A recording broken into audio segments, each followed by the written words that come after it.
Bismillahirrahmanirrahim. Assalamualaikum warahmatullahi wabarakatuh. Pada pertemuan kali ini kita akan membahas pelajaran IPS dengan materi perubahan akibat interaksi antar ruang. Pada pembelajaran sebelumnya, tentunya kalian sudah belajar tentang interaksi ruangan. Interaksi identik dengan perpindahan. Perpindahan tersebut dapat terjadi dalam jarak dekat. Perpindahan juga dapat terjadi antar pulau, antar daerah, bahkan juga terjadi antar negara. Perpindahan bukan hanya orang atau barang, tetapi juga berupa informasi. Berbagai informasi bisa dengan cepat dan mudah tersebar karena kecanggihan teknologi dan dukungan internet yang bagus. Jadi, interaksi antar ruang dapat terjadi dalam berbagai bentuk seperti perpindahan orang, barang, dan juga bisa berupa informasi. Semua pergerakan tersebut menimbulkan perubahan di daerah tujuan ataupun daerah asal.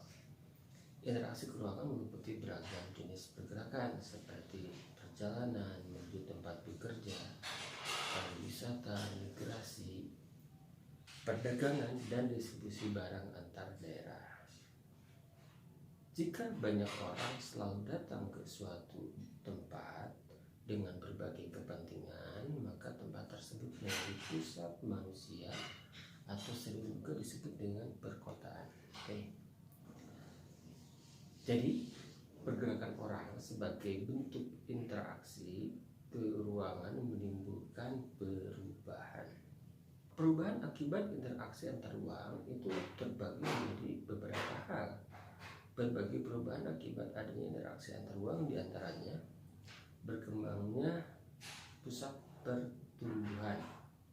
Jadi pergerakan orang, barang, dan jasa pada lokasi tertentu akan menimbulkan pemusatan aktivitas manusia pada lokasi tujuan. Pemusatan aktivitas penduduk tersebut akan membentuk daerah perkotaan. Daerah perkotaan merupakan pusat pertumbuhan suatu wilayah karena sebagian besar aktivitas terkoneksi di wilayah perkotaan. Contoh, pusat pertumbuhan itu diantaranya kawasan pendidikan, kawasan industri, dan pusat perbelanjaan. 2. Perubahan penggunaan lahan. Aktivitas penduduk yang terus meningkat pada akhirnya akan memerlukan lahan untuk melakukan aktivitas tersebut. Semakin banyak penduduk yang datang ke suatu kota akan disertai kebutuhan tempat tinggal.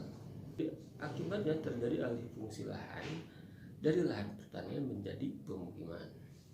Interaksi spesial pada umumnya terjadi karena adanya kepentingan ekonomi, khususnya yang berkaitan dengan bisnis dan pekerjaan. Daerah yang menjadi tujuan pergerakan penduduk akan dihuni oleh mereka yang memiliki beragam pekerjaan. Jenis pekerjaan yang berkembang seiring dengan kebutuhan yang beragam. Orientasi pekerjaan akan berubah, yang awalnya berorientasi pada sumber daya alam, khususnya untuk para petani, beralih menjadi pekerjaan yang lain. 4. Berkembangnya sarana dan prasarana. Terjadinya pergerakan orang, barang, dan informasi akan memerlukan sarana dan prasarana. Pembangunan sarana dan prasarana akan meningkat seiring dengan meningkatnya pergerakan tersebut, seperti kendaraan, jalan, fasilitas umum, pusat perbelanjaan, dan yang lain-lain. Sarana dan prasarana yang baik tentunya akan memperlancar interaksi antar ruang. Oke, nomor 5. Sekarang perubahan sosial dan budaya. Berkembangnya suatu wilayah karena adanya interaksi spesial akan mempengaruhi status sosial masyarakat. Perubahan juga dapat terjadi pada aspek budaya karena penduduk asli dan penduduk pendatang memiliki budaya yang berbeda-beda. Dan perubahan sosial dan budaya pada saat ini tidak lagi terjadi karena adanya pergerakan penduduk, tetapi juga karena adanya aliran informasi dari suatu daerah atau daerah yang lain. Contohnya, perubahan gaya, baik itu gaya rambut, gaya berpakaian, ataupun yang lain-lainnya. Yang keenam, terakhirnya, berubahnya komposisi penduduk. Berinteraksi ke ruangan dalam bentuk pergerakan orang akan menimbulkan konsentrasi penduduk dalam suatu wilayah.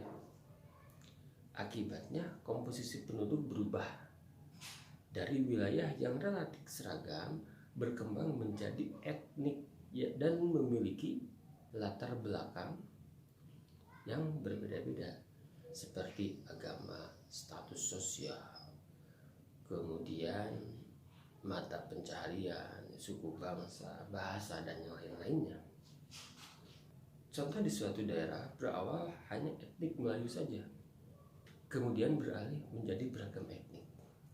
Oke, demikian penjelasan singkat materi tentang akibat interaksi antar ruang.